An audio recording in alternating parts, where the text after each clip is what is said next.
Hey, welcome to Shipper Snip. Are you excited to talk about today's episode? I'm very excited to talk about today's episode, The Kissing Booth 2. All right, let's start by introducing ourselves. My name is Alina. My gender pronouns are she, her, and hers. And my name is Andrea, and my gender pronouns are she, her, and hers. And today we're going to be talking about The Kissing Booth 2. We're going to be talking about how assumptions can lead to jealousy and, lack of trust in a relationship. I think the first scene that we could discuss is when Noah fakes being Elle's dad to get her out of class to talk to her. Now, I know there's like a few things that happened before, like one, Elle isn't texting Noah back because the popular girls at school told her that if Noah isn't posting her, if Noah isn't, showing her off while they're in a long distance relationship, that means the relationship is over. And Noah, on the other hand, he wants Elle to be talking to him all the time. He wants her to text him. Like, he likes that type of communication. So Elle assumes that if Noah isn't posting her, that their relationship is over. And Noah assumes that if Elle isn't texting him, that there's something wrong, right? Now, what do you think is like unhealthy or healthy about that? I think the unhealthy behavior of him, like, pulling her out of the classroom, like, they should have, I believe, like, Elle should have not stopped the communication just because of what she was influenced by the OMG girls. Stopping the communication between them was, like, the beginning of, like, the unhealthy um, thing that Noah did, pulling her out of the classroom. So I feel like the healthy behavior that should have been done was having an open communication and Elle answering back to Noah's messages and not letting the opinion of others like influence on their relationship, but rather having an open relationship among them two. But we also need to talk about how unhealthy that gesture was that Noah did to pull Elle out of class and to make Elle think that her dad was in trouble. Um, there was probably a healthier way to go about it. Maybe waiting until Elle was out of school because Noah obviously knew that Elle was in school because he called the school. Right. But I think that that needs to be an open communication issue too. Like, someone needs to talk about that you can't just call the school and pull your girlfriend out of class because she's not answering your texts. That doesn't seem very healthy to me. Yeah, I agree. I don't think it's a healthy behavior, and he should have like waited or tried another mean to get a hold of Elle, or just tried calling, and if not, then give her the space that she obviously wanted or needed at that time. hmm And this also reminds me of another scene, the FaceTime scene. Do you remember that one? Yeah, I do remember that scene. I recall that there was Noah was FaceTiming Elle, and there were friends there, and I guess this Chloe happens to walk in and during the FaceTime call, and Elle doesn't know who she is. You know, she just sees this girl and has no idea who she is. She's never been spoken about, and at that moment, like, just Noah like dismisses the call and kind of like shuts it down. I think what leads up after that, like the result of that FaceTime, like when she saw that, like what a healthy behavior would have been was to ask Noah like who she was, like have an open communication with Noah about the person that she was obviously curious about. But what resulted of that was an unhealthy behavior in going into Noah's Instagram and looking for more information on the person that she had seen. And I feel like that was an unhealthy behavior because it didn't open it, what it should have opened up to an open communication among her and Noah ended up being something that she just jumped into an assumption, went on the social media and just confirmed her assumption of hmm what like who she was. hmm And to have that assumption and not talking to your boyfriend when it was like we find out at the end of the movie that she was obviously just a friend and she could have avoided that whole issue she had with about Chloe and who she was if she had just asked Noah then and there, who is this, and then having enough trust in the relationship and in your partner to believe that, it's just a friend. And even we know that when we're watching the movie, Elle even says, or like thinks in her head like she's gonna regret if she Yeah. Instagram stalks this girl. Like she knows herself that she's crossing that line of trust. She's like breaking that barrier of trust, right? So that assumption was then confirmed when she went on Noah's Instagram and saw Chloe on his Instagram feed. Yeah. And this actually reminds me of another scene where when Elle went to visit Noah, and it was like towards the end of the visit, and she finds an earring under the bed. Do you remember that scene? Yeah, that one was so crazy because she found the earring under the bed, and it was the same earring that Chloe was wearing in the Instagram post, right? And Yeah. instead of talking to Noah, she just goes through his phone without his permission and just leaves after, finding these texts that she assumes are, him cheating on her. They were just texts with like a few emojis, but she assumed that he was cheating on her or he wasn't being loyal to her. And instead of, talking to Noah and having a conversation, she just left the room.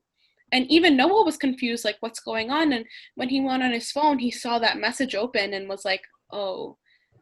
But like if she had just talked to Noah or like had that open conversation of, you know, what is this earring doing here? How did it get here? I know it's Chloe's. What, like, you need to explain what's going on. That could have went so different and they both would have, understood like what the issue is, right? Yeah, I agree. I feel like it wasn't only on Elle though. Like I feel like Noah, when he saw those messages, he must have known. Like you could see in his reaction that, you know, she definitely interpreted those messages as a confirmation to what is going on in her mind. And Noah didn't try to like run after her and like, hey, let's talk about what you saw, or just like try to communicate. He kind of just let her go and like still linger with those like whatever she was thinking, even though he didn't know that she had found the earring. So what do you think you should have done then? What do you think would have been like the healthy thing to do? I feel like the healthy behavior would be reaching out and talking, like having an open communication about like what what did Elle see on the phone? Like what does she think? Like what's going on? What are the thoughts? And then Elle's healthy behavior would have been like what you mentioned, like asking like whose earring is this? Like how did this get here? Like you know, what's going on? Is she more than a friend? Just having that open conversation with her partner would have been the healthy behavior, other than that unhealthy behavior of her leaving, not having that open communication, and just going and having her thoughts run. And I just feel like that's was really unhealthy. I feel like also what is important to talk about is the fact that, Elle went through Noah's phone without his permission. What do you feel about that? Like, is that ever okay to go through your partner's phone without their permission? No, I don't think that it's ever okay for a partner to go through another partner's phone without their permission. I feel like that's something that's private to a person, and if they don't feel like they want to share that with their partner, then that's their entitled privacy. So I feel like it's never healthy for someone to go through a partner's phone without their permission, unless that's something that they're both partners are okay with, and that's something that they have agreed upon. So yeah, I agree. Like unless there's an agreement where both partners are comfortable and okay with each other going through each other's phones, like that's fine. And also there's a difference between privacy and secrecy, right? So privacy is what, you're individually entitled to. It's your own personal things that you don't want to tell anyone else, and that's your own, it's your decision whether you want to say it or not.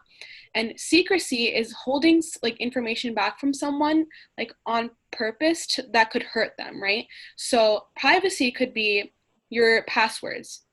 That's your own private, stuff that you might not want to tell someone for your own protection, right? But secrecy could be DMing someone else, like DMing your partner's friend or DMing like someone else that your partner might not like, right? So even having that knowledge of what privacy and secrecy is, and where we draw that line is important too when it comes to a relationship. Yeah, I agree. For me, like it just came to my mind, like when you mentioned the privacy and the secrecy, I'm thinking like I know that Noah was keeping things away from Elle, and like was it really to like in his mind it was like, okay, I want to like I know how Elle is going to react, so I'm going to keep this away from her. Would you think that that was something like a privacy thing, or like more of like a I would say it's more of a secrecy thing because I think what we see in privacy versus secrecy is that privacy doesn't hurt the other person because privacy is something that only affects you and it's like something that's yours to keep, right? Secrecy is when you're holding back information from someone else. So that can affect someone else too. So I think that could also be the distinction between privacy and secrecy. Um, just that secrecy, that Noah keeping those secrets also led to Elle feeling insecure when she found out about the truth, right? And it also caused this lack of trust in their relationship, which also caused Elle creating assumptions from different aspects of their life when it came to checking social media and hearing rumors, and that lack of trust made her think that way. yeah, definitely. So I think that for that that was an unhealthy behavior of Noah's part, and the healthy part would have to be just like disclosing who she was, or just like talking about her as what she truly was to him, just a friend. But yeah, I agree. And being able to have that honest and open communication in a relationship could have made Noah and Elle avoid so many of these conflicts that we see throughout the movie, right? So Yeah, just sitting down, taking a deep breath, stopping, pausing, and just being like, hey, this is what's happening. This is what I'm concerned about. Let's talk about it. And I think if they both did that, they had more communication, then they would have had a much smoother transition from having an in-person relationship to a long distance relationship. I think it's important to note that healthy conflict is normal in a relationship. Having these tough conversations is important because it builds your bond stronger and it makes the trust in the relationship a lot stronger too. And I think an important question to think about is, why don't people get into, conflicts with their significant other or even in their friendships? Why do you think that's a thing? yeah, I agree. I think it's hard for partners to be able to have a conflict relate like to speak about conflict, and it's normal to have conflict in a relationship. And I think that's a good way to for us to spend our time thinking about why people avoid speaking about conflict in their relationships. Thank you everyone for joining us today on our episode of Shipper Snip.